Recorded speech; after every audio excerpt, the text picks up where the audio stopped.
Internet Travelers, and welcome once again to Real Perspective on YouTube. As always, I'm your co-host, MJ Smith. And I'm Michael Mooring. And this week we're joined by Slade Oren. What's up? Hey, how's it going? Good. Good. Good to be here. Good. This week we're here to talk about the man, the myth, the legend, Michael Bay. Is he the greatest human being who's ever lived? Yeah, I think that's the title of the video. Yeah, I think so. The answer, of course, is he's not. That distinction belongs to none other than James Cameron. Colin Trevorrow. But what we're going to talk about is kind of a career overview of Michael Bay and what makes his movies work, not work, and appeal to everyone in China. But so I think to understand where we're coming from, we need to give our personal opinion on Michael Bay first. So I like some of his movies, and I don't like some of his other movies. And I know that seems like a very middle-of-the-road stance to take, but it's true. I think he does what he does well, but I think he does it too much. It's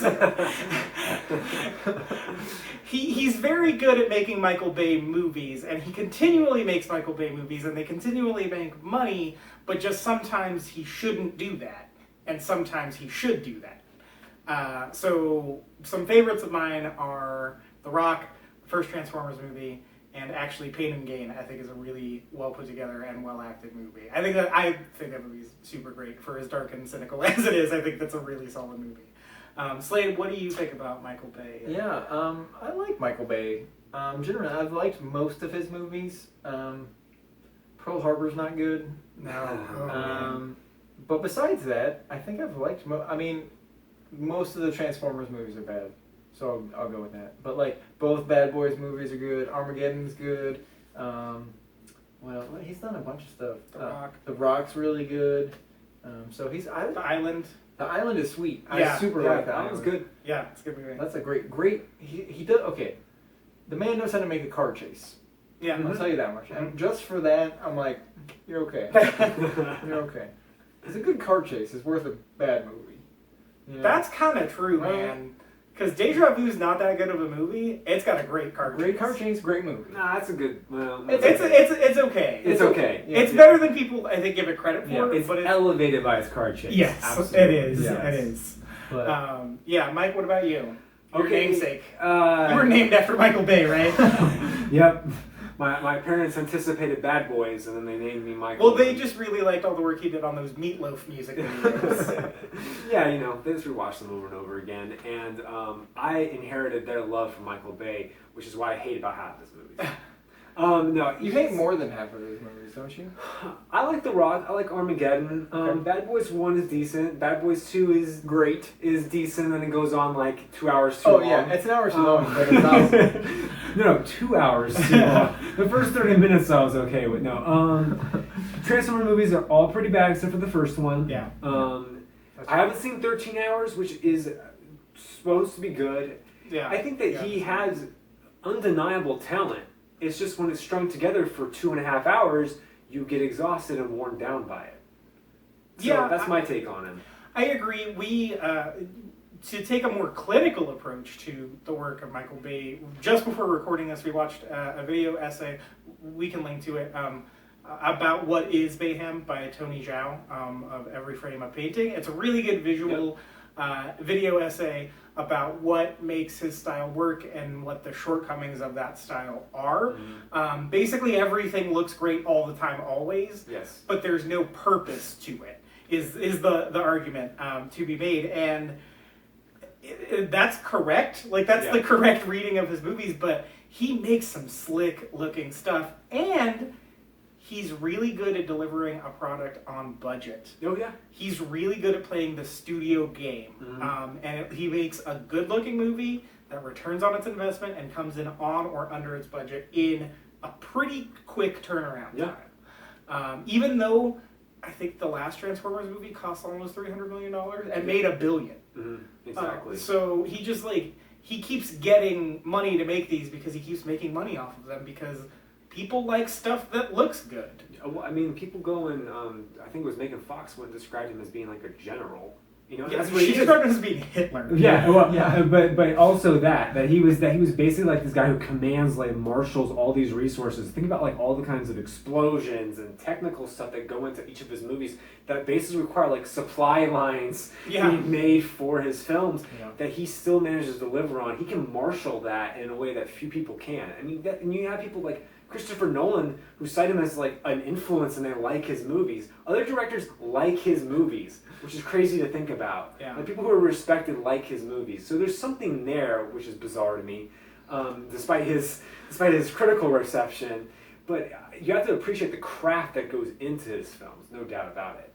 Yeah, I mean, we Slade is on the podcast this week as well, and something we talked about is that for better or for worse, the guy's an artist. Oh yeah, he can make stuff look good. Like he knows how to make an explosion exciting. Because you can just kind of get bored with explosions because that's just how it is now. Any other blockbuster, but a Michael Bay explosion, that thing's gonna look good. You're gonna be like into it, you know.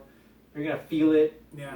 You're gonna spin around a character, you know. And everything's gonna be orange. Everything's gonna be orange. It's always, everything is from the sunset. Earth is constantly at sunset. In his movies. Yes, it's true. It's more exciting that way. Yeah. But it works, man. Well, and that's the thing, is that it goes back to his music video roots, which is Yeah. to go and he can go and And deliver commercial something. roots. Yeah, and commercial roots. I think that he's very good at capturing and distilling something in like 20 or 30 seconds that looks freaking great. Yeah. That works in a commercial, and a commercial can like operate at constant climax because it's not going to be that long. It's when you go and put all those images together for 2.5 hours that having that constant climax gets grating, because it's just obnoxious. Yeah. So the movies that you do like of his, why do they work even though they have that Michael Bay style? I think if you go and nail down the ones that I like, those recurring more in his like 90s period. Mm-hmm. I think that's when he was his strongest. I feel like maybe 13 Hours is an exception, maybe 2007 Transformers is an exception, though it's kind of also indicative of his problems. I think it's when he had less of a budget to work with and less CG to work with that he was at his best. I think that he worked with stories that, while ridiculous, played to his sensibilities in the right way. That couldn't just be covered up by more CG or something like that. I think that's what makes Armageddon good, is that at the heart of it, well, the story's dumb, but the characters are interesting. Yeah. Like, the characters are fun to be with. Like, the human characters, they are annoying, but not annoying enough that you dislike them. They're annoying in like an endearing way. Yeah. Versus the later Transformers movies where they're just flat out annoying and you're like, I want to get back to some Autobots and the Decepticons fighting each other.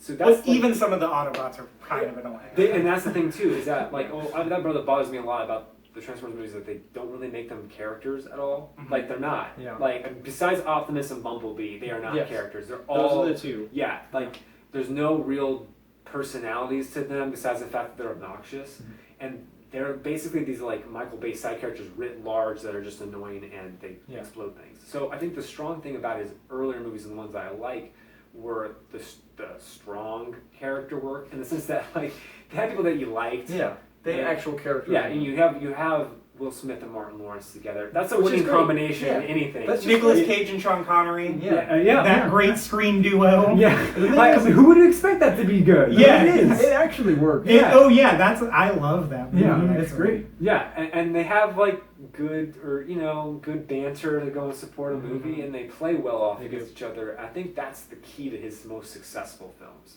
When you can make those characters work. Yes. I agree, because I think, that I'm thinking about it, I actually changed my answer from my three favorites. The Island is one of them. Yeah. The Island has really good characters, and really good lead characters specifically. Yeah. Right. And they turn in good performances too. Like, you give a crap about both of those characters a lot. Like, you really root for them. And like, Sean Bean's a decent villain in it too. Yeah. And his death is great. It's so gross, but still PG-13. But then another movie that I do actually really like, despite how dark and cynical it is Pain and Gain, because it's really well acted. Really well acted. And those three lead actors have really great chemistry with each other. Mm-hmm. The banter that Mike talked about, it's Anthony Mackie, Dwayne Johnson, and Mark Wahlberg, and 2/3 of those people are two of the most charming people working in movies today. Mm-hmm. And one of them's Mark Wahlberg, who just happened to get caught up in that. He was there. Yeah, but he's great in that movie. He's really good in that movie. And gigantic. He's so gigantic in that movie. It's outrageous. Yeah. But yeah, I think like the movie is really, Slade, you cited that it makes you feel terrible. And Yeah, I think that's the yeah. point. Yeah, I kind of hate that movie. Yeah.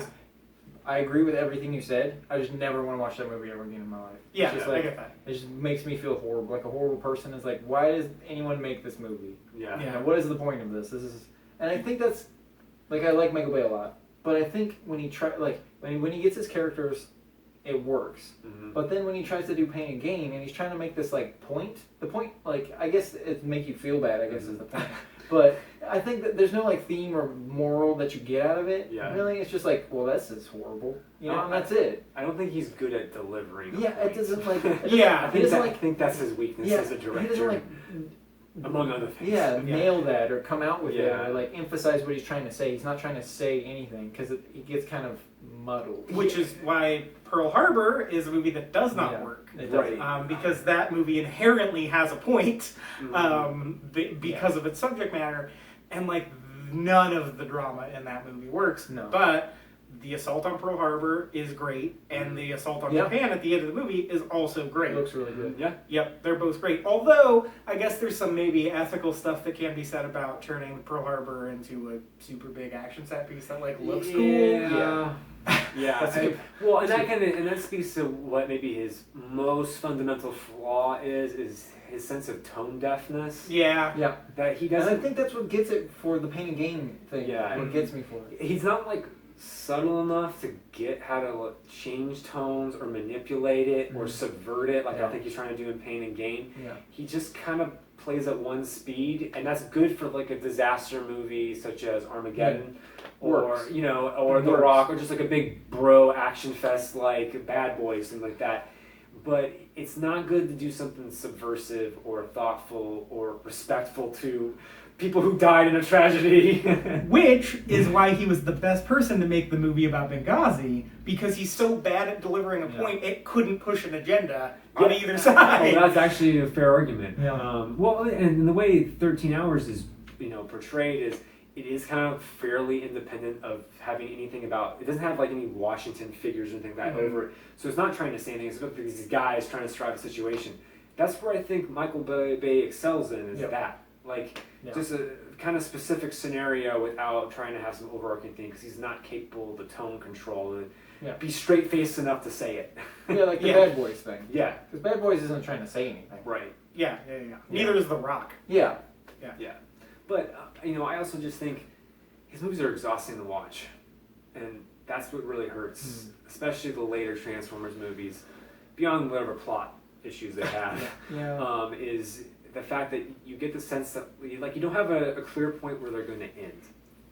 They do just tend to ramble on. Yeah. And on and on. Yeah.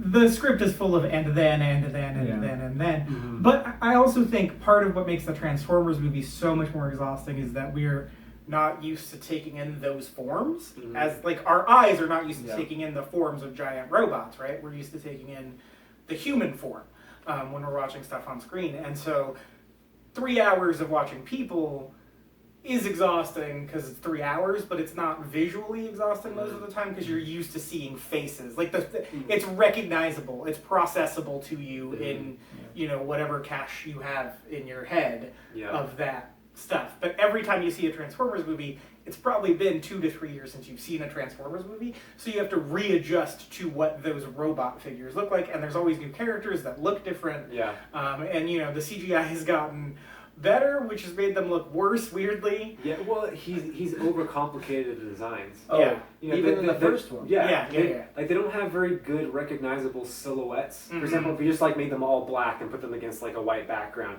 I don't think I could tell you what a single Decepticon like was Yeah. from the other I one. could probably pick out Optimus Prime. Yeah, that's probably it. And I think that's a real problem in the sense that beyond the fact that they're like barely characters, they're not even distinguishable, which makes them exhausting to pay attention to. And it's hard to look at them because there's Yeah. so many pieces moving and a part of them, so it's hard to make out Yeah. what is happening, even at the silhouette, but even like within them, like where's the face? Mhm. Mhm. Like, Yeah. that's you can't even tell when they're going like this in the Yeah. air.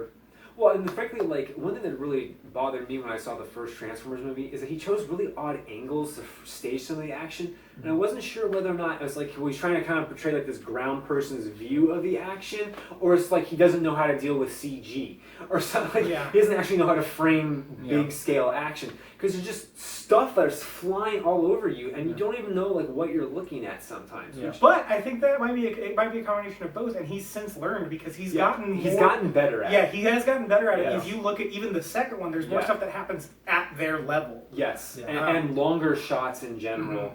And so he has improved in that sense. Yeah. I think that his movies are mostly editing nightmares, though, but he has gotten better at making some things discernible in terms of the logic and location of where things are at. Yeah, I agree. And like you said, he puts together a great chase scene. Yeah, he knows how to do that. The dude knows how to make a chase scene. Yeah. Like 2 or 3 of my favorite chase scenes of all time are him. Yeah. Like, that's something to be said for that. Yeah, I agree. Even though he like copies himself a lot in those scenes, like He totally does. you can see like the footage in the island that is from Bad Boys 2. Oh yeah, you can totally. But the thing is, like, okay. Well, I mean, like, look, if a shot works, it Yeah, works. Yeah, you know what I mean? yeah. Like, It's like this was one of the best chase scenes I've ever seen. Oh, maybe we should use some of that in this chase scene. Yeah. Oh wait, this chase scene is great too. Yeah. I wonder why. Yeah. It's true. You know. It's true. So Michael Bay is, a mixed bag as a filmmaker, to put it lightly, I guess. So what keeps people coming back? That's a good question.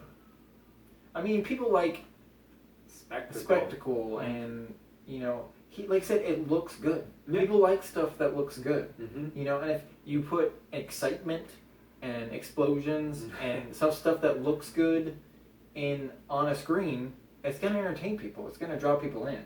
People are gonna be excited by those images. Period. And like I said, I like most Michael Bay movies. They look good. They're entertaining for the most part. Yeah. And they might be a little like They're flat. real long. Yeah, long, flat, whatever you want to say, but they're fun to watch sometimes, and there's a market for that. I feel like he delivers like this base sense of I got my money's worth out of this. Yeah, Like, definitely. I got a lot of spectacle out of this. Yeah. I got like a lot of explosions, and like, from a critical standpoint, having a lot of something isn't always a good thing. It's like too much dessert. Yeah. But and I don't mean to be a snob about this. Like, he appeals to like some real base desires, just see like crap beat the other crap out of other things. That's awesome, And like by the end of it, you're like, okay, I got my money's worth. That's a good point, and he does it without a smugness about it. Yeah. There's been a lot of talk about a guy. We made a joke at the top of the show about Colin Trevorrow. He arguably is kind of the indie movie version of Michael Bay in the sense that, for the most part, he knows how to play the studio game. He delivers movies that look fine on. They don't look as good as Michael Bay movies, but they look fine on time and under budget.